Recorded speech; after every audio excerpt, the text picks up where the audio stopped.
ఏ మనుషునితో అనొద్దు, అయ్యా నిన్నే నమ్ముకున్నానయ్యా నువ్వే మరి ఏం చేస్తావో అని అనవాకు.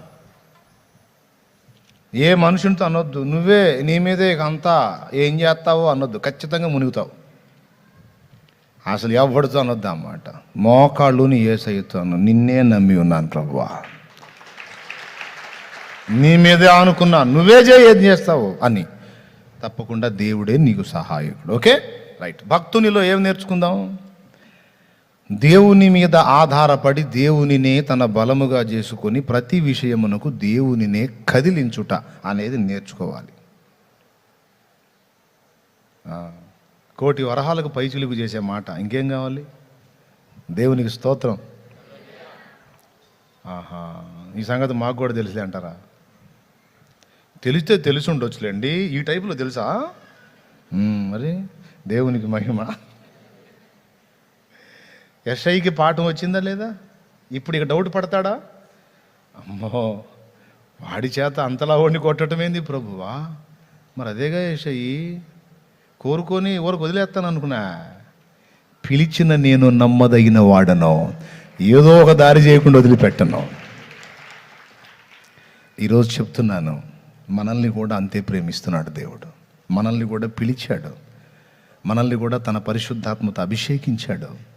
ఆనాడు రాజైన దావీదు ఆ గొల్యాతుల్ని కూలగొడితే ఈరోజు అభినవ దావీదులమైన మన చేత ఎన్నో ఎన్నో రకాల గొల్యాతుల్ని కూలగొడుతున్నాడు, ఇంకా కొట్టబోతున్నాడు. ఇప్పటికే చాలా జయించాడు మన చేత. ఒక ఆత్మని సైతాన్ గుప్పెట్లోంచి బయటికి తేవటం అంటే చిన్న విషయమే అయింది. 4 ఆత్మల్ని నువ్వు సంపాదించావంటే ఏ లెక్కలో ఉన్నావు అనుకున్నా నువ్వు? పరాక్రమశాలుల లెక్కలో ఉన్నావు. దయ్యం మీద యుద్ధం చేసి 4 ఆత్మల్ని గెలుచుకున్నావంటే మామూలు విషయం కాదు. నీవు దావీదువి. నీ బలంతో కాదు వాళ్ళని బయటికి తెచ్చింది, నువ్వు దేవుణ్ణి ఆధారం చేసుకొని తెచ్చావు. ఆయనే నీకు బలమై ఉన్నాడు. సేవలోకి నువ్వు వచ్చినా నువ్వు అనుకుంటావు నాకు సామర్థ్యం లేదు, సరుకు లేదు, వాళ్ళకి ఆ టాలెంట్ ఉంది, వీళ్ళకి ఈ టాలెంట్ ఉంది, వాళ్ళకి అంత సరుకు ఉంది, వీళ్ళకి ఇంత సరుకు. అదంతా తమరి తలకాయే, ఏమీ లేదు. దేవుని పని జరగాలి అంటే దేవుని బలమైతేనే సమర్థవంతంగా జరుగుతుంది, కానీ మానవ బలం వల్ల జరిగేది కాదు అది. Praise the lord. అది గుర్తుపెట్టుకోండి. రైట్. అసలైన విషయం ఇంకోటి ఉంది, అది ఒక్కటి చెప్పేసి ప్రార్థన చేయకపోతే అప్పుడు అడగండి. ఏంటంటే భక్తుల్లో మనం చూడాల్సింది ఇంకొకటి కూడా ఉంది. ఇప్పుడు పై రూపాన్ని చూసి మిస్లీడ్ చేశాడు శామ్యూయల్, దేవుడు సరి చేశాడు. యెషయి మనుషుల యొక్క బలాన్ని చూసుకొని ఆయన కూడా పొరపాటు ఆలోచన చేసి ఆయన కూడా దేవుని చేత సరి చేయబడ్డాడు. టోటల్గా అర్థమైపోయింది, ఎంపిక చేసుకునే దేవుని మీదనే సమస్తం ఉంది కానీ ఇక ఏ మనుషుని మీద లేదు అని. సరే, దాన్ని పక్కన పెడితే ఒకసారి ఒబేదేదోము ఇంటిలో దేవుని మందసం ఉంటుంది. ఆ మందసాన్ని తీసుకొచ్చి దావీదు పురమందు ఆ మందసాన్ని ఉంచడానికి దావీదుకి ఇష్టమైతే దావీదు బయలుదేరుతాడు. సరే, ఒకసారి ట్రై చేస్తాడు, కొంచెం ప్రమాదం అయిపోయిద్ది. ఆ తర్వాత ఒబేదేదోము ఇంట్లో పెట్టేసి వచ్చేస్తాడు. యెహోవా మందసము ఒబేదేదోము ఇంట్లో ఉన్నందువలన యెహోవా అతనిని ఆశీర్వదించుచుండెను అనే మాట తెలుసుకొని, చూడు ఆశీర్వాదాలు పిచ్చోడు. దేవునికి స్తోత్రం. పానే పోయే కదా దేవుడిచ్చే దీవెనలన్నీ అవతలోడు పొందేస్తున్నాడు. బాబోయ్ నాకు కావాలి ఆశీర్వాదాలని. దేవుని ఆశీర్వాదం నాకు కావాలి, ఆయన సన్నిధి నాకు కావాలి. నేను ఇశ్రాయేలు దేవుడైన యెహోవాకు భయపడి ఆయన సన్నిధి కలిగిన మందసం తీసుకుని అక్కడ వదిలిపెట్టి వచ్చాను. ఏంటి అసలు నన్ను రాజు చేసిందే ఆయన కదా. నన్ను ఇంత ప్రేమించి నాకు ఇంత తోడై ఉండి నాకు ఇంత సహాయం చేసిన నా దేవుణ్ణి నిర్లక్ష్యం చేశాను ఏంటి, నేను తప్పు చేశానని తెలుసుకొని వెళ్ళి లేవీయులను సమకూర్చుకొని అంతకుముందు ఎడ్ల బండిలో తెప్పిటాన్ని ట్రై చేస్తాడు. ఉజ్జా అనేవాడి కోటింగ్ పడిద్ది. ఆ పడ్డ తర్వాత దావీదు అదురుపోతాడు. అదురుపోయి ఆ మందసం ఒబేదేదోము ఇంట్లో పెట్టిపోయేది. తర్వాత అతను ఆశీర్వదించబడుతున్నాడని తెలుసుకొని పోయే కదరా అని మళ్ళీ వస్తాడు. ఈసారి జాగ్రత్తగా ఎడ్ల బండ్లు గొర్రెల బండ్లు కాకుండా లేవీయులను సిద్ధపరిచి వారి భుజాల మీద మందసం పెట్టి అడుగడుగున బలి అర్పణ చేసుకుంటూ ఇక ఆ మందసాన్ని తీసుకొని వెళ్తాడండి. మన పాటలో ఉంది, వేనోళ్ళ కొనియాడినా, ఆ వీడియో ఉంది. ఆ మందస్సం వెనక వస్తూ ఉంటుంది, లేవీలు మోసుకుంటూ వస్తారు. దావీదు నాట్యం ఆడటం మొదలు పెడతాడు. ఆయనను గురించి పాడుతూ మహిమపరుస్తూ కీర్తిస్తూ సన్నపు నార వస్త్రములు ధరించుకున్న దావీదు తన వస్త్రాలు పోయింది కూడా గానడు. అంత పరవశుడైపోతాడు, ఆత్మవశుడైపోయి తన్మయత్వంతో దేవుని మహిమపరుస్తూ, నువ్వు నా దేవుడవయ్యా, నువ్వు లేకపోతే నేను ఎక్కడున్నానయ్యా, నా ప్రపంచం, నా లోకం, నా జీవం, నా జీవితం నువ్వే. ఈనాడానే నిన్ను ఆరాధిస్తుంది, నా తల్లి ఉగ్గు పాలతోనే నిన్ను ప్రేమించటం సేవించటం నేర్పిందయ్యా, నీ సేవకురాలి కుమారుణ్ణయ్యా నేను. ఈరోజా అయ్యా నా దేవా, నువ్వు నా దేవుడవు, దీనులను హెచ్చించే దేవుడవు, అసమర్థులకు సామర్థ్యం ఇచ్చి సమర్థులుగా చేసే దేవుడవు, బలహీనులకు బలమై నీవే శక్తి అయి బలమిచ్చే దేవుడవు, నీవు నా దేవుడవు, నా దేవుడవు, నా దేవుడవని. చూడండి ఆ వీడియోలో ఆ రాజవస్త్రాలు పోతే మొత్తం పోయి అదిగా అట్లాగా అయిపోతాడు. మొల మీద ఉన్న ఒక వస్త్రం తప్ప ఇక ఏమీ ఉండదు అన్నట్టు. ఇక ఎగురుతా ఎగురుతా ఎగురుతా ఎగురుతా వెళ్ళిపోతూ ఉంటాడు. ఒక్కసారి ఊహించండి, ఆ ప్రక్క ఈ ప్రక్క జనాలు ఎలా చూస్తుంటారో గమనించండి మీరు. ఏదైనా వీడియో కాస్త ఆ పక్క ఈ పక్క జనాలు ఉన్నారా? అది ఉన్నారా? జనాలు ఉన్నారా? వాళ్ళు ఏం చేస్తున్నారు? దావీదు ఏం చేస్తున్నాడు? వాళ్ళు ఏం చేస్తున్నారు? దావీదు ఏం చేస్తున్నాడు? దావీదేమో పరవశుడై ఆయనలో ఆనందిస్తూ ఆయనను గూర్చి పాడుతూ నాట్యం ఆడుతూ ఒక రాజు అన్న సంగతి కూడా మర్చిపోయి సంతోషంగా దేవుణ్ణి స్వాగతిస్తుంటే, దేవునికి స్తోత్రం కలుగును గాక, హల్లెలూయా. ఆ చుట్టుపక్కల ఉన్న వాళ్ళందరూ రాజయ్యుండి ఏంది ఈ పనులు, రాజయ్యుండి అసలు ఏంది ఈ పనులని ఆయన అవతారం చూసి ఆయనను గురించి కొంతమంది ఎలా మాట్లాడుకుంటున్నారు. అసలు అతను అలా చేయొచ్చా? ఒక రాజు అంటే ఎంత డిగ్నిటీ మెయింటైన్ చేయాలా, అసలు రేంజ్ ఎలా మెయింటైన్ చేయాలా? కొంతమంది అంటారు, ఇప్పుడు లేబరేనో ఎట్టా లేబరే వాళ్ళ బుద్ధులు అడిగిపోతే ఆ లక్షణాలు అంతే ఉంటాయి. లేబరర్లు కదా, అంతే ఉంటాయి. వాళ్ళకి ఏదన్నా ఒక స్థాయి వచ్చిందా కూడా మెయింటైన్ చేయడం చేత కాదు. అది అసలు ఆ రేంజి, ఆ విధానం, అది అసలు దానికి తగ్గట్టుకు ఉండాలా. వాళ్ళ వ్యవహారం అదే. అన్న మాటలు విన్నారా మీరు ఎప్పుడన్నా? ఎస్. ఇప్పుడు దావీదును కూడా సొంత భార్య అన్నది ఆ మాట. రాజు టీవీ, రాజు దర్పం, రాజు వ్యవహారం ఉండాలంటే రాజకుమారుడై ఉండాలి. గొర్రెలు కాసుకునేవాడికి ఏం తెలిసిద్ది? ఆ డిగ్నిటీ, ఆ నైజం, ఆ టీవీ, ఆ దర్పం, ఆ గాంభీర్యం. గొర్రెలు కాసుకునే లేబర్ని తీసుకొచ్చి రాజుని చేస్తే, రాజు అయితే ఇంతే ఉంటుంది. ఆ బుద్ధి పోయిందా? చూసావా అవతారం? మళ్ళీ అవతారం వేశాడు, గొర్రెలు కాసే అవతారం. అసలు రాజు అంటే ఎట్లుండాలి? అసలు రథం మీద రాజు ముందు వెళ్తుండాలా, ఇలాగ రెండు నడువుల మీద చేతులు పెట్టి టీవీగా నిలువెత్తు మంచి వస్త్రాలు తొడిగి అనుకుంటే రాజు ఆ టీవీ, ఆ దర్పం ఉండాలా. ఇదేంది అసలు? అన్ని ఓడి ఊడిపోతున్నా పట్టించుకోకుండా ఎగురుతున్నాడు పిచ్చోళ్ళలాగా. అంత లేబర్ వ్యవహారం అనుకుంది అమ్మగారు మీకాలు. సొంత భార్యకే ఆ ఫీలింగ్ వస్తే ఇక మిగిలిన వాళ్ళకి రాదంటారా? దేవునికి స్తోత్రం కలుగునుగాక. మిగిలిన జన సమూహములకు ఆలోచన రాదంటారా? నిలబడి చూస్తూ ఉన్నారు. ప్రియులారా, ఈ మాట నేను ఎందుకు ఎత్తానో తెలుసా? కారణం ఉంది. భక్తులను చూసినప్పుడు, భక్తుల జీవితాలను గమనించినప్పుడు మనం ఎలా స్పందించాలనేది నేర్చుకోవాలి. ఒక చిన్న పాయింట్ చెప్తా. ఇప్పుడు నేను చెప్పినట్టుగా కాకుండా ఇంకో టైపులో ఆలోచించుకోవచ్చు. ఏంటో తెలుసా? అది చివరిలో కనపడ్డామే మీకాలు. ఏందో అట్ట చూపిస్తున్నాడు, మొహం తీసేస్తున్నాడు వాడు. ఎక్కువ చూస్తే మరి ఆమెకు దిష్టి తగిలిద్ది అనుకుంటున్నాడు. ఏమో సరేలేరా, అంత చూడదగ్గ మొహమేం కాదు, వదిలేసే. మనకు కావాల్సిన వాడి గురించి చెప్పుకుంటున్నాం మనం. దేవునికి స్తోత్రం. అది ఆమె అక్కయ్య, మీకాల అక్కయ్య. మీకాల అక్కయ్య. ఏ కాలు? మీకాల మా కాల? ఏ కాలు కాదు, మీ కాళ్ళే. దేవునికి స్తోత్రం. మీకాల అక్క ఏమంది? ఏముందో రాసుంది, నీచుడొకడు. అబ్బబ్బబ్బా, ఎంత మాట!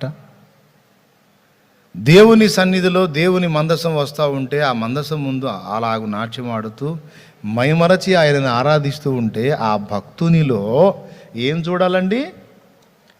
ఆ భక్తునిలో ఏం చూడాలి? ఆ హృదయంలో ఉన్న ఆరాధన, ఆ హృదయంలో ఉన్న కృతజ్ఞత, ఆ హృదయంలో ఉన్న తగ్గింపు, ఆ హృదయంలో ఉన్న వినమ్రత, విధేయత, ఆ దీన మనసు చూడాలి. కిరీటం నెత్తిన పెట్టిన పక్కన పడేశాడు, విలువైన వస్త్రాలు తొడిగిన తీసి అవతల కొట్టాడు. అర్థమేంటో తెలుసా?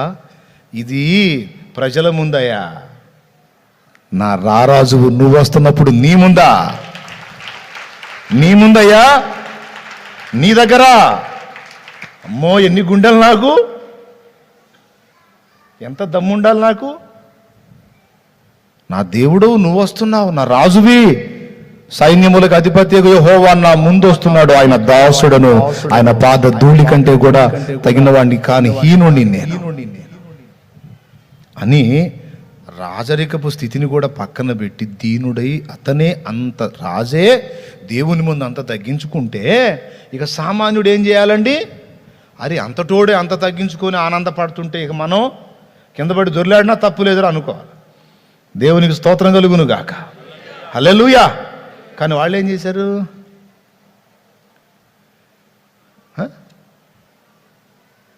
నేను చెప్తున్నా, సేవ చేసే వాళ్ళకు కూడా ఉపయోగపడే మాట ఇది.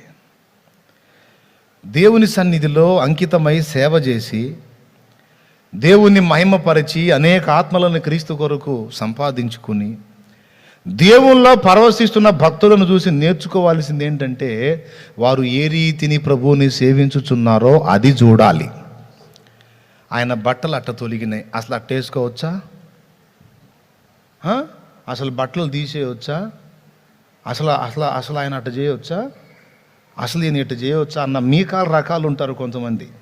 వాళ్ళు ఆత్మీయ గొడ్రాళ్ళుగా ఉంటారు. అంటే వారు ఒకవేళ సేవకులై ఉన్నా వాళ్ళకి ఆత్మీయ సంతు ఉండదు. దైవజనులను చూసినప్పుడు, భక్తులను చూసినప్పుడు, భక్తి పరులను చూసినప్పుడు వాళ్ళలో రంధ్రాన్వేషణ చేయటం కాదు, లోపాలు అవి ఇవి వెతుక్కొని కొంతమందికి అదొక రంది. ఒక భక్తుడు ఉన్నాడు, భక్తి చేస్తున్నాడు అంటే అతనిలో ఉన్నటువంటి ఆ గొప్పతనాన్ని చూసుకోరు. అసలు అసలు అసలు రాజుగా అతను అట్లా కరెక్ట్ కాదండి, అట్లా చేయకూడదు. అసలు దైవజనుడు అనేవాడు అసలు అట్లా ఎట్లా చేస్తాడు? అసలు బట్టలు తీసే తప్పు కదా. వీడేదో పెద్ద పరిపూర్ణుడిలాగా అదిగో కిరీటం తీసి పడేశాడు. ఎక్కడ? ప్రజల ముందు కిరీటం, నా దేవుని ముందు కిరీటమా? నా దేవుని ముందు నేను రాజునా? నా రాజు ఆయన, నేను ఆయన దాసుడను, నీ సేవకుడను, నీ సేవకురాలి కుమారుడను ప్రభువా. వేణోళ్ళ కొనియాడినా నా ఆశయే తీరదే, నిన్ను ఘనపరచినా నా హృదయమే నిండదే దేనోళ్ళ కొనియాడినా నా ఆశయే తీరదే నిన్నెంత ఘనపరచినా నా హృదయమే నిండదే నజరేయుడా యేసయ్యా నీ స్తుతి తప్ప ఆనందమే లేదుగా నా స్థితి మార్చినది స్తోత్ర నిధియే కదా నీ స్తుతి తప్ప ఆనందమే లేదుగా నా స్థితి మార్చినది స్తోత్ర నిధియే దేనోళ్ళ ఆడినా నా ఆశయే తీరదే నిన్నెంత కనపరచినా నా హృదయమే నిండదే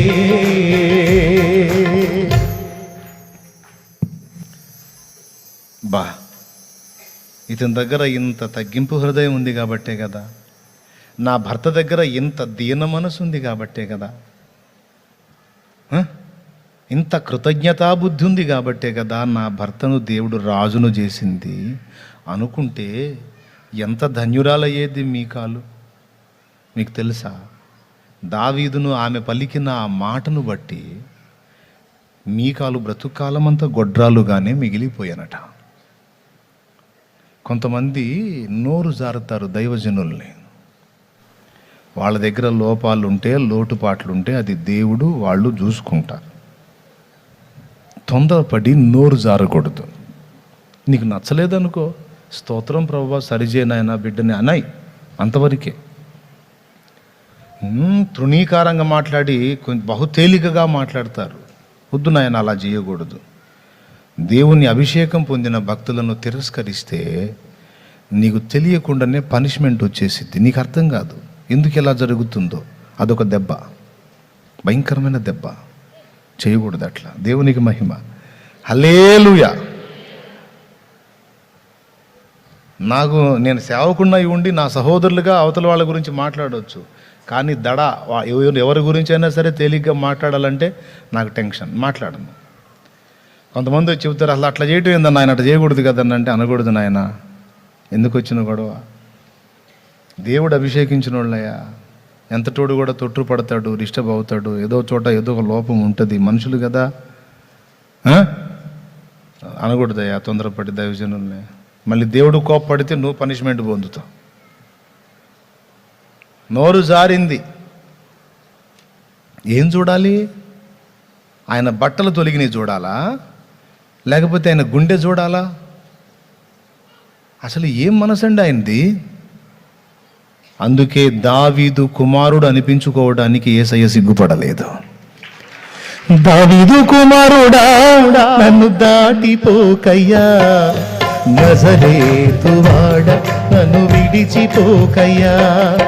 దావీదు కుమారుడా నన్ను దాటిపోకయ్యా, నజరేతువాడ నన్ను విడిచిపోకయ్యా. నీవు తప్ప నాకి లోకంలో ఎవరున్నారయ్యా, నీకు తప్ప నాలో ఎవరికి చోటే లేదయ్యా. నీవు తప్ప నాకి లోకంలో ఎవరున్నారయ్యా, నీకు తప్ప నాలో ఎవరికి చోటే లేదయ్యా. దావీదు కుమారుడా నన్ను దాటిపోకయ్యా, నజరేతువాడ నన్ను విడిచిపోకయ్యా.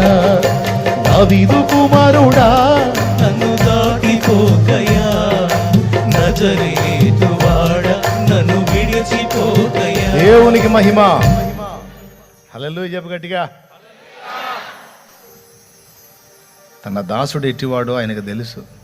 అందుకే ఆయన కుమారుడు అనిపించుకోవడానికి ఆయన ఇష్టపడ్డాడు, ఫీల్ అవ్వలేదు. యేసయ్య ఎంత ధన్యత అంటే అది అబ్రహాంకి దావీదుకే దక్కింది. అబ్రహాము కుమారుడు దావీదు కుమారుడైన యేసుక్రీస్తు. బా,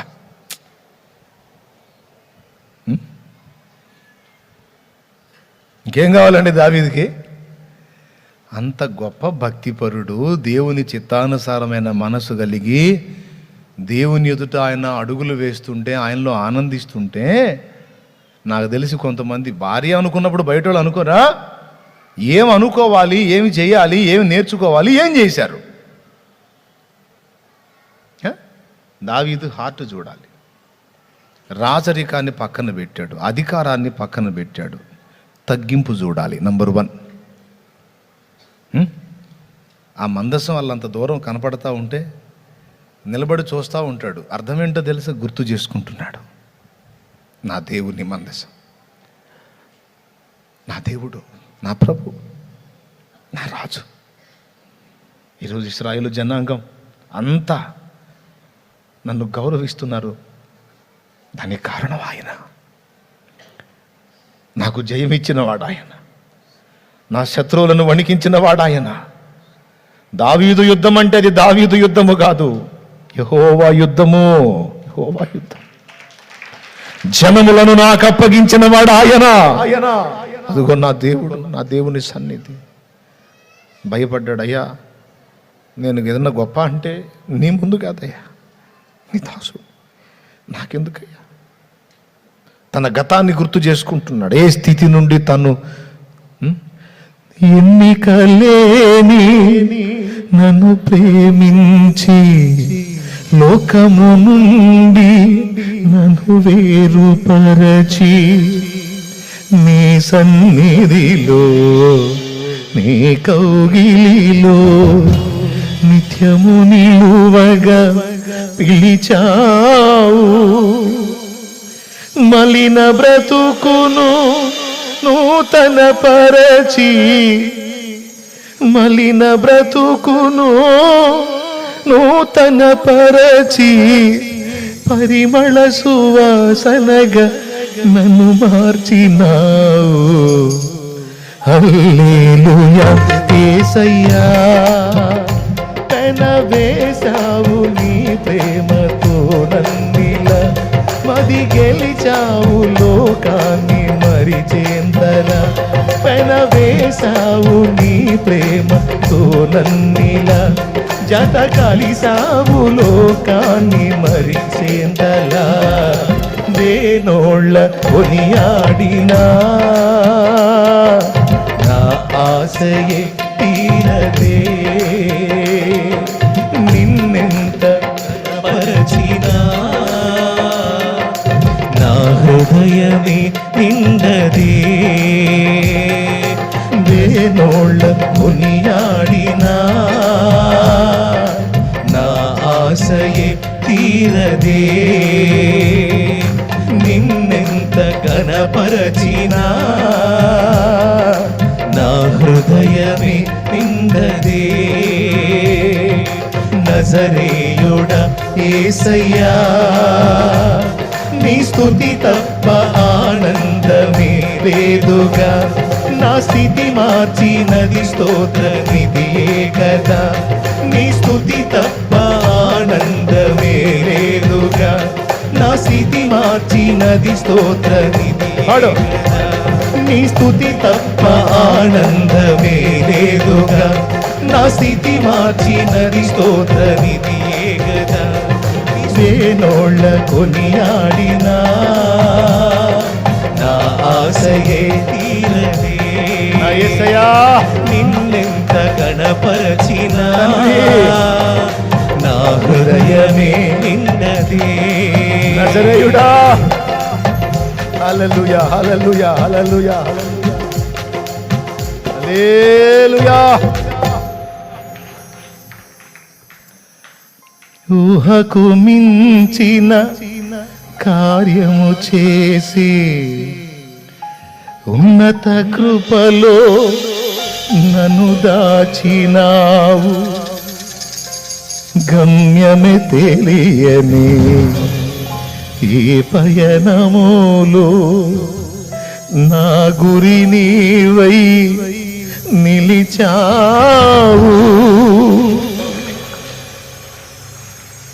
సర్వోన్నతుడా నీ సముఖములో, సర్వోన్నతుడా నీ సముఖములో నన్ను నాటి ఎదిగేటి కృపనిచ్చినావు. హల్లెలూయా యేసయ్యా.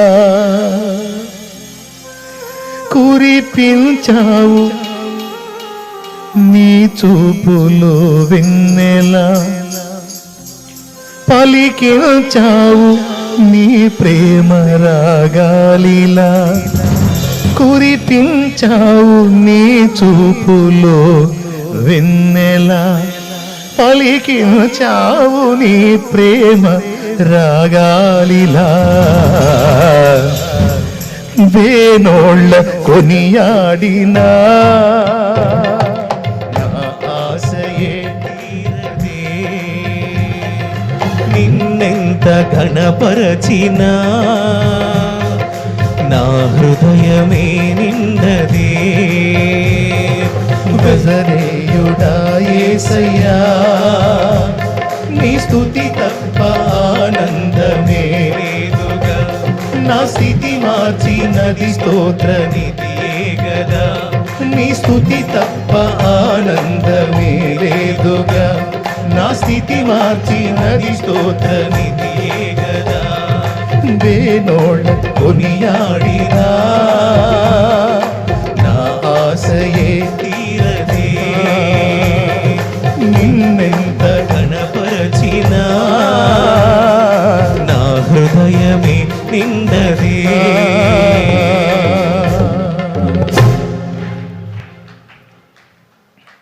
అదే ప్రార్థన చేయమని అడిగితే సిగ్గుపడతారు. బ్రదర్ ప్రార్థన చేయ బ్రదర్ అంటే, నేను కాదులే బ్రదర్, నేను పెళ్లి చూపులా. దేవుని ఎదుట ఏది చేయటానికైనా సిగ్గుపడకూడదో. పాట పాడు అంటే పాడగలిగి ఉండి కూడా సిగ్గుపడతారు. ప్రార్థన చేయమంటే సిగ్గుపడతారు. బైబిల్ పట్టుకొని రావడానికి సిగ్గుపడతారు. పదుగురిలో నేను దేవుని బిడ్డని అని చెప్పుకోవడానికి సిగ్గుపడతారు. సొంత వాళ్ళకి, కొలీగ్స్కి, బంధువులకి, స్నేహితులకి, శ్రేయోభిలాషులకి యేసయ్య గురించి 4 మాటలు చెప్పడానికి సిగ్గుపడతారు. అంత సిగ్గుమాలిన జీవితం ఏం కలిగి ఉన్నాడండి? సిగ్గులేని వాళ్ళని తీసుకొచ్చి ఘనపరిచి మాట్లాడుతుంటే అన్యజనులు, అరే అందరూ సిగ్గు కప్పటానికి తన దేహాన్ని, తన మహిమ వస్త్రాన్ని మన కప్పిన దేవాది దేవుని గురించి మాట్లాడటానికి సిగ్గా నీకు? ప్రార్థన చేయడానికి సిగ్గా? సువార్త చెప్పడానికి సిగ్గా? దేవునికి స్తోత్రం కలుగునుగాక. చూడు దావీదు, చూడండి, నేర్చుకోండి. తగ్గింపు, కృతజ్ఞతాబుద్ధి, ఆరాధించటం. ఏది పెదాలతో కాదు, ఏదో పై పైన హల్లెలూయా స్తోత్రం హల్లెలూయా కానివ్వండి. కొంతమందిని చూస్తుంటే నాకు 2 బాది ఛార్జింగ్ చేద్దాం అనిపించింది. దేవునికి స్తోత్రం హల్లెలూయా. ఒక ఆనందం, ఒక పరవశం గుండె లోతుల్లో నుంచి కృతజ్ఞత బుద్ధి పెళ్ళుకి రావాలి. ఆ మాట, ఆ పాట, ఆ జీవం, ఆ ఆనందం, ఆ తన్మయం, ఆ వినయం, ఆ దీన మనస్సు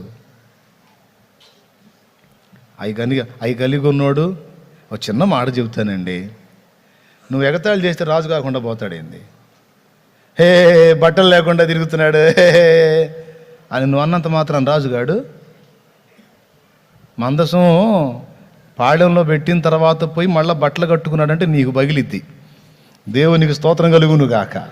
హల్లెలూయా. పగలు ఇగిలిచ్చినోడికల్లా పగిలిద్ది. నువ్వు అన్నావని, నువ్వు ఎగతాళి చేసావని రాజు కాదా? లేకపోతే నువ్వు పొగిడేవని రాజు కాకుండా పోతాడా? అయ్యి పట్టించుకోవాలి ఆయన. అబ్బా ఎంత తగ్గింపురా నాయన, అసలు ఇంత బాగా చేస్తున్నాడు అని ఎవరన్నా అంటున్నారా? నన్ను బాగా మెచ్చుకుంటున్నారా? అట్లయితే మొత్తం తీసేద్దాం. కొంతమంది అటన్నా చూస్తారు, ఇటన్నా చూస్తారు. బాగా నన్ను మెచ్చుకుంటున్నారని మొత్తం తీసేలా, నన్ను ఎగతాళి చేస్తున్నారని తీయాల్సినవి తీయకుండా ఆగల. ఓకే, టోటల్గా మనుషులనే పక్కన పెట్టేసి నేను నా దేవుడు అనుకున్నాడు.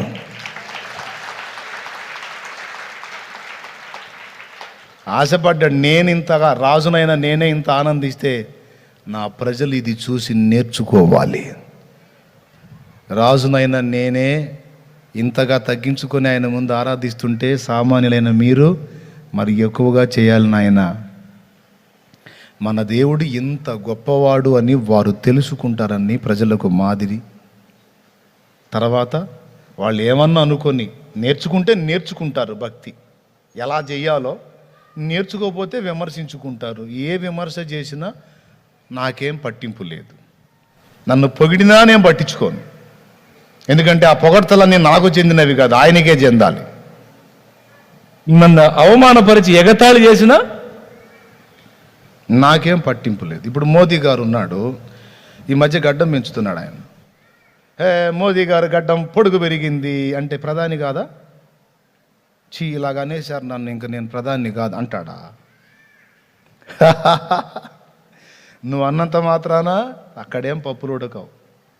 దావీదు వస్త్రహీనుడై నాట్యమాడినంత మాత్రాన దావీదు కిరీటమేం బోలా, కృతజ్ఞతగా పక్కన పెట్టాడు, పరవశించి ఆనందించాడు. మనం నేర్చుకోవాల్సిందేదో నేర్చుకోవాలి, గుర్తించాల్సిందేదో గుర్తించాలి. కానీ అవన్నీ పక్కన పెట్టి వేరే చెత్త వ్యవహారం అంతా వెతుక్కొని ఆత్మీయ దారిద్ర్యాన్ని పొందుతారు కొంతమంది మీ కాల్లాగా. దైవజనులతో సహా అందరూ నేర్చుకోవాలి. లైవ్ ద్వారా తర్వాత సేవకులు కూడా వింటారు, నాకు తెలుసు. అందరూ నేర్చుకోవాలి. దైవజనులు గొప్పగా దేవుని కొరకు అంకితమై దేవుని కొరకు పనిచేస్తున్న, కష్టపడుతున్న యథార్థవంతులైన దైవజనులు ఉన్నారు. వాళ్ళలో ఏమన్నా కొన్ని లోపాలు నీకు కనపడుతున్నాయేమో. దావీదుకు కానీ వస్త్రాలు తొలగినట్టుగా నీకేమన్నా కనపడుతున్నాయేమో. నువ్వు చూడాల్సింది అయి కాదు. దావీదు గుండె చూడు, గుండెలో ఉన్న దేవుణ్ణి చూడు. దేవాలయంలాగా మారిపోయిన దావీదు వ్యక్తిత్వం చూడు, దావీదు మనస్తత్వం చూడు, దావీదులో ఉన్న కృతజ్ఞతా బుద్ధి చూడు, దావీదులో ఉన్న ఆరాధన చూడు, దావీదులో దేవుని కొరకున్న ప్రేమ, ఆసక్తి, రోషం చూడు. చూస్తే నేర్చుకుంటావు భక్తి. నేర్చుకుంటే నువ్వు ఒక్కడిగా ఒంటరిగా మిగలవు, ఒక్కతివిగా మిగలవు, వేవేలకు తల్లివి తండ్రివి అవుతావు. ఆశీర్వాదకరమైన జీవితాన్ని స్వాతంత్రించుకుంటావు. అనవసరంగా నోరు జారి నీచుడు ఒకటి ఎగిరినట్టు ఎగురుతున్నావు అన్నందుకు ఏమో నీచురాలు అయిపోయింది. ఆ మాట పడ్డ రాజు కాసేపట్లో పోయి మళ్ళా సింహాసనం ఎక్కాడు. ఇప్పుడు కొట్టాల. దావీదేమన్నాడు చూడండి ఆమె అన్న మాటకి. ఓస పిచ్చి మొహమా, నువ్వు అన్న రాజునే అనకపోయిన రాజునే, నువ్వు అన్నావని నేనేం ఫీల్ అయ్యేది లేదు. మరి ఇంతేకాదు, ఇంకా ఇంతైనా చేస్తాను నా దేవుని కోసం. నీ తండ్రి చేతిలో నుండి రాజ్యము లాగి నా చేతికి ఇచ్చినవాడు ఆయన. ఇట్లాంటి పెడద్రం వ్యవహారం వల్లే పోగొట్టుకున్నారు మీరు. ఇకనన్నా మార్చుకోమని చెప్పాడు ఆయన. ఆ కొటేషన్లో ఉన్న అర్థం అది. చింత తెచ్చినా పులుపు చావలేదని అంతా పోగొట్టుకొని నా చేతికి వచ్చినా కూడా నీకు సిగ్గు రాలేదా? ఈ మిడిమేళం ఈ నడమంత్రమేగా మీ నాన్న ప్రదర్శించి పోయింది. అచ్చంగా బ్లడ్ గ్రూప్ దిగినట్టుంది నీకు కూడా. అయ్యా లక్షణాలు పుణికి పుచ్చుకున్నట్టున్నావు పెడద్దాం. గర్వహృదయం మనకు పనికిరాదు మీకాలు. దేవుని ఎదుట మనం దీనులమై ఉండాలి.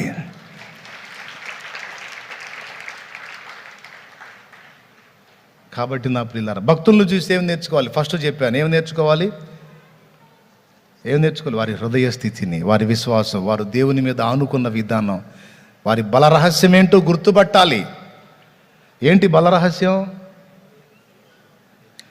అరణ్య యాత్రలోన నా దాగు చోటు నీవే, నా నీటి ఊట నీవే. అరణ్య యాత్రలోన నా దాగు చోటు నీవే, నా నీటి ఊట నీవే. అతి కాంక్షణీయుడా ఆనుకొనెదని మీద, అతి కాంక్షణీయుడా ఆనుకొనెదని మీద. నా యేసు రాజా, నా ఆరాధ్య దైవమా, ఆరాధ్య దైవమా, నా స్తోత్ర గీతమా, నా స్తోత్ర గీతమా, ఆరాధ్య దైవమా, నా యేసు రాజా రాజా రాజా రాజా రాజా రాజా యేసు రాజా, రాజా రాజా యేసు రాజా, రాజా యేసు రాజా, రాజా యేసు రాజా, రాజా రాజా స్తోత్రం యేసు రాజా, ఆమేన్. రాజా రాజా యేసు రాజా. హల్లెలూయా. ఎంత పాడినా తృప్తి తీరదు. మీకు ఎట్లుంటుందో నాకైతే అసలు ఆ బుద్ధి కాదు. ఏం చేద్దాం, టైం లేదు, అయిపోయే టైం. ఆయన గురించి చెబుదామంటే తృప్తి తీరదు, పాడదామంటే తృప్తి తీరదు. ఇక మీరు బలైపోతారని వదలటమే మిమ్మల్ని. పొండి బతికి పొండి ఈ రోజుకి. దేవునికి స్తోత్రం. హల్లెలూయా. ఏమండి, అదొక వీక్నెస్ అన్నమాట, ఇక అదొక బలహీనత. అదేనన్నా మాకు కూడా అప్పుడప్పుడు డౌట్ వస్తుంది, మమ్మల్ని ఏం చేయాలనుకుంటున్నావు మేము. ఉండే కొద్ది మరి నీకు ముదిరిపెట్టట్టుంది ఏసై పిచ్చాను. అదే ఎక్కువ కావాలన్నా. నేను ఒరిజినల్గా కోరుకుంటున్నా కదా, ఆయన విషయమై పిచ్చి నాకు ఎక్కువ కావాలని మనసారా కోరుకుంటున్నాను నేను. ఆయనే నా ప్రపంచం కావాలి, ఆయనే నా లోకం కావాలి. ఆయన నేను ఆయన, మాదొక ప్రపంచం. తెలివితేటలు ఉంటే మీరు కూడా అందులో ప్రవేశించగలరు. అందులో ప్రవేశిస్తే ఆ ఆనందం రుచి చూస్తే ఇక నేను చెప్పే పని లేదు. ఇక నిన్ను ఆగమన్నా ఆగవు నువ్వు. దేవునికి మహిమ. వరుసగా చెప్పండి, ఏం చూద్దాం భక్తుల్లో? దేవుని మీద ఆనుకునే అనుభవాన్ని చూద్దాం. నంబర్ 1 రాసుకో. నంబర్ 2, చేసిన మేలు పొంది కృతజ్ఞత కలిగి జీవించే బుద్ధి చూద్దాం. అది చూద్దాం. 17 ఏళ్ల ప్రాయములో జబ్బు వచ్చింది ఒక భక్తునికి. చావు నుండి కాపాడాడు. ఇక జీవితకాలం అలాగ అంకితం అయిపోయాడు దేవునికి. అందరిలాగా బతకొచ్చు కదంటే, చచ్చేవాడిని నన్ను కాపాడాడు, బతికించాడు కాబట్టి ఇక ఈ బ్రతుకు నా కోసం కాక ఆయన కోసమే బతుకుతానని అంకితం చేసుకొని తన ప్రాణం పోయేంత వరకు అంతే బతికాడు. తనకంటూ ఒక కుటుంబం, ఒక ఇల్లు, ఒక సంసారం, ఒక పిల్లలు, ఒక విధానం లేకుండా ఆత్మీయ పిల్లలే తన పిల్లలుగా భావించి ఈ మధ్యకాలంలో ఆయన నిద్రిస్తే, కడుపును పుట్టిన పిల్లల్ని బట్టి చూస్తే పెళ్లి చేసుకొని పిల్లల్ని కంటే 3-4 పుడతారు. సస్తే ఆ 3-4 అది పావలా బ్యాడ్ ఇస్తేనేమో ఒరిజినల్గా ఏడుస్తారు. ఏమి ఇవ్వకపోతేనేమో ఖర్చులు ఎవడు పెట్టుకోవాలని ఏడుస్తారు. ఏమి ఇవ్వకుండా సచ్చాడు వీడు, ఖర్చులు ఎవడు పెట్టుకోవాలా? సచ్చినోడు ఒట్టిగా చావకుండా మాకింత పెద్ద ఖర్చు పెట్టిపోయాడని అట్ట ఏడుస్తారు. కాదా కాదా? కొంతమంది వస్తారు, సచ్చి శవం అక్కడ, అమ్మ శవం సచ్చి అక్కడ ఉంటే అమ్మ మెడలో 8 శవాలు నాంతాడు గొలుసు ఉన్నాయి, ఎక్కడ పెట్టారు? బంగారు గాజులు ఉన్నాయి, అవి ఆడబెట్టారు, ఈ ఆడబెట్టారు, అవి ఆడబెట్టారు. దేవులు ఆడుకుంటాం. ఒక పక్క వచ్చి అమ్మా అమ్మాయి అని, రే నాంతాడు ఉండాలి అడుగు. ఒరే రే రే రే రే ఇన్ని చూసా ఇట్లాంటి. దేవునికి స్తోత్రం. హల్లెలూయా. ఇంకొక వచ్చింది, అమ్మా అమ్మా అమ్మా అమ్మా అని ఏడిచి పొలం కాగితాలు ఏడబెట్టింది అక్క. 2 ఎకరాలు 25 సెంట్లు ఉండాలి అక్క. ఇంకెక్కడ 25 సెంట్లు అమ్మా, 25 సెంట్లు పెద్ద అన్న కలుపుకున్నాడమ్మా, మనకు 2 ఎకరాలే అమ్మా. అమ్మ ఇచ్చింది మనకు 2 ఎకరాలే అమ్మా. అమ్మ 2 ఎకరాలు ఏంది అక్క? 25 సెంట్లు మనం ఎందుకు వదలాలక్క? వాడికి ఎందుకు అక్క? వాడికి ఏం మారోగం అక్క? వాడికి చాలా ఉంది అక్క. 25 సెంట్లు ఎందుకు కలుపుకున్నాడు అక్క? నేను వదలనక్కో, అది అమ్మ ఆస్తి. ఒరే ఆయన ఒక్కొక్కళ్ళ సీన్ చూస్తుంటే ఉంటుంది నాకు, అది చావు కార్యక్రమాల లేదు, పెద్ద కామెడీ సీన్లా కనపడిద్ది నాకు. దేవునికి స్తోత్రం కలుగును గాక. హల్లెలూయా. ఏమండి, పైసలు ఇస్తేనేమో డబ్బుల కోసం ఏడుపు, ఏమి ఇవ్వకపోతేనేమో ఏమెడుతుంది తెలుసా? ఏమీ మిగుల్చకుండా పోయావమ్మా, 3 మూసి 6 అతుకుతున్నావు, ఏం పెట్టేవి నీకు ఇప్పుడు, ఏం తెచ్చేమి, ఏం చేసేమి, ఓ అని ఏడుతారు. అంటే ఏంది? డబ్బులు లేవని. ఆ ఇన్నేవాళ్ళు ఎవడో కూడా మాయ్ బాధపడి, నేను ఇస్తలే ఆ కార్యక్రమం, నేను ఇస్తలేను. మామయ్య వచ్చాడమ్మా, ముందుకు మామయ్య వచ్చాడమ్మా, మామయ్య పెట్టుకుంటానన్నాడు. అమ్మ, వాడిని ఎత్తినేసామమ్మా బండు, స్తోత్రం.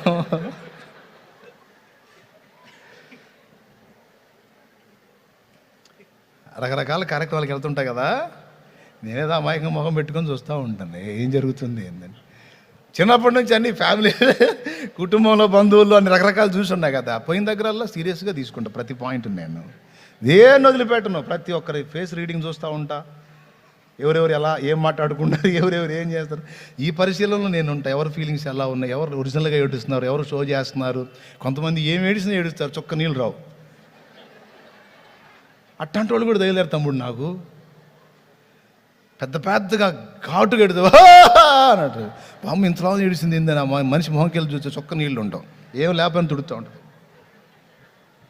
అట్లాంటివి కూడా చూసా. కాబట్టి కన్నవాళ్ళు, సొంత వాళ్ళు ఉండి ఈ టైపులో జరిగిన కార్యక్రమాలు చాలా చూసా.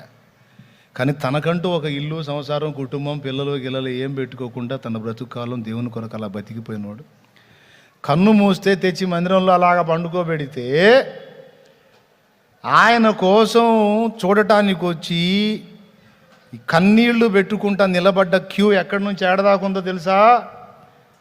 అక్కడ రోడ్డు ఉంది చూడు, ఆ రోడ్డు అంత దూరంలో అక్కడ ఆయన ఉంటే ఆడ నుంచి ఈ దరిని ఉంది చూడు, ఈ దరి అంత పొడవు ఉంది క్యూ. ఈ దరి ఈ మందిరం అవతల పక్కకు ఉంది కదండి, ఇంత లాంగ్ ఉంది క్యూ. ప్రతి కళ్ళలో కన్నీళ్ళు, ప్రతి గుండెలో వేదన, అన్నా అన్నా అన్నా అన్నా అని. లోక మర్యాదలు మమకారాలు గతించిపోవునే, ఆత్మీయులతో అక్షయానుబంధం అనుగ్రహించితివే. లోక మర్యాదలు మమకారాలు గతించిపోవునే, ఆత్మీయులతో అక్షయానుబంధం అనుగ్రహించితివే. అందుకే స్తుతి ఘన మహిమల స్తోత్రాంజలి, అందుకే స్తుతి ఘన మహిమల స్తోత్రాంజలి. ఆశ్రయ దుర్గమా నా యేసయ్యా, నవజీవన మార్గమునా నన్ను నడిపించుమా. ఊహించలేనే నీ కృపలేని క్షణమును, కోపించుచునే వాత్సల్యము నాపై చూపినావే. ఊహించలేనే నీ కృపలేని క్షణమును, కోపించుచునే వాత్సల్యము నాపై చూపినావే. ఆశ్రయ దుర్గమా నా యేసయ్యా, నవజీవన మార్గమునా నన్ను నడిపించుమా. దేవునికి మహిమ. వివాహాన్ని విసర్జించి వివాహం ఏమీ లేకుండా అలాగా కుటుంబ జీవనం అనేది వదిలేసుకొని టోటల్గా నాకు యేసయ్యే చాలనుకుని అంకితం అయిపోయిన వాని జీవితం అది. ఎంత ధన్యత. సొంత వాళ్ళు చేస్తారా? శవాన్ని అక్కడ పెట్టి లోపల తలుపులు వేసుకొని తన్నుకున్న వాళ్ళని చూసా. ఒట్టిగా నేను చెప్తుంది. ఆస్తి పంపకాల దగ్గర జుట్లు పట్టుకొని లోపల కోటింగ్, బయటేమో శవం. ఏ కుటుంబం లేదు. కానీ ఆ రోజు ఏడ్చి వదిలేయటం కాదు, ఈరోజు కూడా ఆ క్యూలో నేను ఒకడిని, ఆ కన్నీరు గార్చిన గుంపులో నేను ఒకడిని. ఎందుకంటే నాకు కూడా బాప్తీసం ఇచ్చింది ఆయనే. హల్లెలూయా. చచ్చినా బతికినా అది నా యేసయ్య కోసం బతికి ఆయనకు కృతజ్ఞత చూపిస్తే ఆయన ఇచ్చే ఆధిక్యత ఆ పూటతో ఆగలా. నేను బతికున్నంత వరకు మర్చిపోనుగా. చెప్పు, నేను బతికున్నంత వరకు ఆ దైవజనునికి నా హృదయంలో స్థానం ఉంటుందిగా. ఈ రోజుకి ఆ రోజు నుంచి ఈ రోజుకి ఒక్క రోజు కూడా ఆయనను నేను గుర్తు చేసుకొని రోజు లేదు. దేవుణ్ణి మొదట జన్మనిచ్చిన నా కన్న తండ్రిని 3వ స్థానంలో పెట్టి ఆత్మీయంగా రక్షణలోకి నడిపించిన జన్మనిచ్చిన ఆత్మీయ జన్మని నాకు ఇచ్చినటువంటి దైవజనుని మర్చిపోయిన రోజు ఒకటి ఉందో లేదో నాకు గుర్తు లేదు. మర్చిపోలా, నేను పోను కూడా సచ్చిందాక. దేవునికి స్తోత్రం కలుగునుగాక. హల్లెలూయా. నా ప్రియమైన దేవుని బిడ్డలారా, వివాహం చేసుకొని కూడా భార్య 4 పిల్లల్ని కలిగి ఉండి కూడా వాళ్ళ విషయమే కూడా పట్టించుకోకుండా సంఘం కోసం అంకితమై, నా బిడ్డలు, నా ఆత్మీయ బిడ్డలు, నా సంఘ బిడ్డలు అని అంకితమై కష్టపడి వాళ్ళ కోసమే తన జీవితం ఖర్చు పెట్టి తన సొంత వారిని సైతం ప్రక్కన పెట్టి బిడ్డలకి విలువిచ్చిన దైవజనుడు ఇటీవల ఒక ఆయన నిద్రించాడు. కన్నవాళ్ళు ఏడవట్లు అంతగా, సంఘ బిడ్డలు అసలు ఆ బాడీని తీనిస్తున్నారా? అమ్మో, వాళ్ళ గుండెలు బాదుకొని ఏడుస్తున్నారు దైవజనుడు. పిల్లల ముఖం చూస్తున్నా, విశ్వాసుల ముఖం చూస్తున్నా. పిల్లలేమో వచ్చిన వాళ్ళని రిసీవ్ చేసుకుంటా నెక్స్ట్ కార్యక్రమాలు ఏంటి, ఎలా చేద్దామనే ఆలోచనలో వాళ్ళు ఉంటే, ఆత్మీయ బిడ్డలు గుండెలు బాదుకొని ఏడుస్తున్నారు. ఏంది అసలు ఈ అనుబంధం, అసలు ఏంది ఈ మమకారం అంటే వాళ్ళు చెబుతున్నారు, మా కోసం కొట్టుకుందయ్యా గుండె, మా కోసం కన్నీరు గార్చిన కన్నులయ్యా, మాకు కష్టం వచ్చిందంటే తిండి తినడయ్యా, మాకు బాధ వచ్చిందంటే బుర్ర బద్దలైందాక ఆలోచిస్తాడయ్యా. ఏ రోజు ఏ కష్టం అన్నా అంటే ముందు ప్రార్థన చేస్తాడు, తర్వాత ఏదన్నా చేయగలిగింది ఉంటే చేస్తాడయ్యా. మాకు కొండంత అండ దేవుడి తర్వాత మాకు అంత అండయ్యా, మా కొండ కూలిపోయింది కదా అయ్యా అయ్యా అయ్యా అని వాళ్ళు ఏడుస్తుంటే నేను ఏడవకుండా ఉండలేకపోయా. దేన్ని చూసో తెలుసా, ఆయన నాకంత పరిచయం లేదండి. ఆయన కుమారుడు చెప్పాడు, నా తండ్రి గారు నిద్రించాడు అన్నయ్య అంటే, నేను వెళ్తే ఆ ఆత్మీయ బిడ్డలు పలుకుతున్న మాటలు విని నేను వాళ్ళకంటే ఎక్కువ ఏడిచా. ఎందుకో తెలుసా, దేవా నీ ప్రేమ ఎంత గొప్పది, ఎంత బలీయమైంది, ఏమిటి అనుబంధం, ఏమిటి ఆప్యాయత, ఏమిటి మమకారం, సొంత వారిలో కూడా ఇంత చూడలేమే ఏమిటయ్యా. నిజమే, వాళ్ళ కోసం ఆయన మమకారం చూపి ఆయన గుండె వాళ్ళ కోసం కొట్టుకుంటే వాళ్ళ గుండె ఇప్పుడు ఆయన కోసం కొట్టుకుంటుంది. ఇది యేసయ్యను బట్టి ఏర్పడిన బంధం, దానికే అంత బలం. కృతజ్ఞత చూపించి దేవుని కొరకు పని చేశారు సోదరా. సంపాదన మార్గాలు వదిలేశారు, ఆస్తుల సంపాదన చేసుకునే అవకాశాలు ఉన్నాయి, అవతల కొట్టేసి ఆస్తులు కాదు నేను ఆత్మల్ని సంపాదించాలి, దేవుడు నన్ను రక్షించాడు, కృతజ్ఞత చూపాలి నేనని కృతజ్ఞత చూపి బ్రతుకులను అంకితం చేసి సేవ చేశారు. అరే చర్చికి వస్తారా, ఇటు పొల్లాటు తీరండి. కొంతమంది అయితే మరీ దారుణం, అఫీషియల్గా వస్తారు, అఫీషియల్గా పోతారు. ఒళ్ళొంచి కృతజ్ఞత చూపించి దేవుని సన్నిధిని తగ్గించుకొని ఇంత పని చేయరు. ఏదన్నా ఛాన్స్ దొరికిద్దేమని వెతుక్కోరు. చీపురు పట్టుకుని అట్లా మందిరం కొంచెం ఊడుద్దాం, కొద్దిగా శుభ్రం చేద్దాం, ఏదో ఒకటి నా దేవుని పని అనుకోరు. కొంతమంది ఉన్నారు, ఏ ఛాన్సు పోగొట్టుకోరు. నా దేవుడి సన్నిధి, నా దేవుడు కార్యం, నా దేవుని పనే, నా దేవుడిచ్చాడు ఇది ఆయన కొరకు. కొంతమందే కనపడతారు, ఎక్కువ శాతం మంది అఫీషియల్గా వచ్చి అఫీషియల్గా వెళ్ళిపోయేటువంటి వ్యక్తులు.